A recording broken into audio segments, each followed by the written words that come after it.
السلام عليكم ورحمة الله تعالى وبركاته. اليوم نهضروا على القضية ديال رئيس الحكومة عزة قنوش مع النقابات اللي كانت دار في 17 يعني أبريل 2026. وكان ذاك الحوار يعني آخر حوار مع الحكومة، الحكومة مع النقابات اللي قال خنوش يعني قالت الحكومة يعني أنه غادي يشوفوا بصح نظنوا بالنسبة للمتقاعدين غادي يشوفوا شي حل، يعني وكاع إلا بغاو يشوفوا دوك الناس اللي ما عندهمش ما واصلينش السميك. يعني التقاعد يعني ما واصلينش السميك، يعني واش الحكومة أنها بغات تشوف من حالهم وتوصلهم للسميك، والسميك ديال القطاع الخاص ماشي هو القطاع العام. حتى يعني كاين المدني وحتى العسكريين تيقول لك بأنه عندهم واحد يعني يعني الملك محمد السادس الله ينصرو هو اللي غيتكلف بهم. غتكون شي زيادة المهم بالنسبة للعسكر، وتكون زيادة للمتقاعدين المدنيين والعسكريين، متقاعدين ومتقاعدات، وتنتمناو الخير. المهم وكاين بعض الآراء بأنه تيقول في شهر 7 يعني غادي يحسموا بهاد الأمور هذا. بالنسبة للجنة التقصي ديال الحقائق أو يعني اللجنة اللي تكلفات بالأنظمة إصلاح صناديق التقاعد راه كملوها، يعني الجهات التقنية كملوا. باقي لهم شي حوار آخر وهو في شهر 7، يعني الحكومة مع النقابات.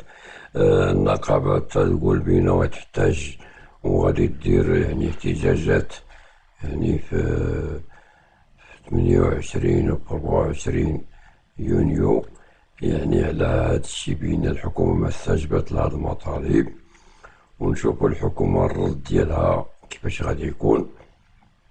وخصو يكون واحد الرد سريع باش يكسبوا يعني تكون واحد تبادل الثقة ما بين الأحزاب والحكومة والسياسة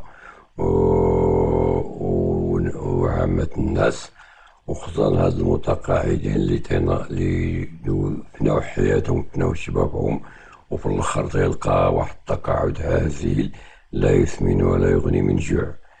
وخص الحكومة تشوف شي حل من هادشي، لأن تيقولوا خصهم يشوفوا هاد القضية دوك الناس اللي ما واصلين السميك واش يقصد بها السميك القطاع الخاص ولا القطاع العام. وزيرة يعني نادية فتاح في البرلمان المستشارين باش سولوها مازال ما عطات راس الخيط، وتتقول هاد الشي راه في يد النقابات يعني. والنقابات تقول بأن الحكومة راه بغات دير ديك الثالث الملعون، يعني هو الزيادة في السن والزيادة في القطاعات ويكون والنقص في الموضة. وسيدي غير مديرين حساب الربيضة، هو غير يقبلوا هادشي بعدا غير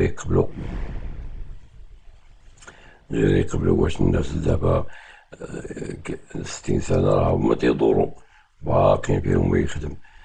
وكاين شحال من واحد دار التمديد وداروا لهم التمديد وكانوا بغاو التمديد وبغاو الناس بغاو يخدموا وبغاو واش غادي يمشيو ينعسو يجلسو حدا عيالاتهم النقير، ولا يمشي يلعب الداما، ولا يمشي يطلب يسعى. وزيد على المسائل يعني الناس اللي تيعانوا من الأمراض المزمنة، وداك الدواء داك الوجدرة ما كافيها يشري بها حتى الحريرة عاد يشري الدواء. وخصها تشوف شي حل قبل الانتخابات، لأن الناس راه طال عليهم الخز، المتقاعدين والمتقاعدات عسكريين أو مدنيين راه بغاو شي حل هادشي قبل الانتخابات. وعلى وعسى الحكومة يعني دير شي حل مناسب ومفرح هاد شهر 7 قبل الانتخابات، وتفرح المتقاعدين بشي زيادة مهمة، على الأقل تكون واحد 2000 درهم، هذا هي القليلة باش العيش الكريم مع الغلاء الفاحش.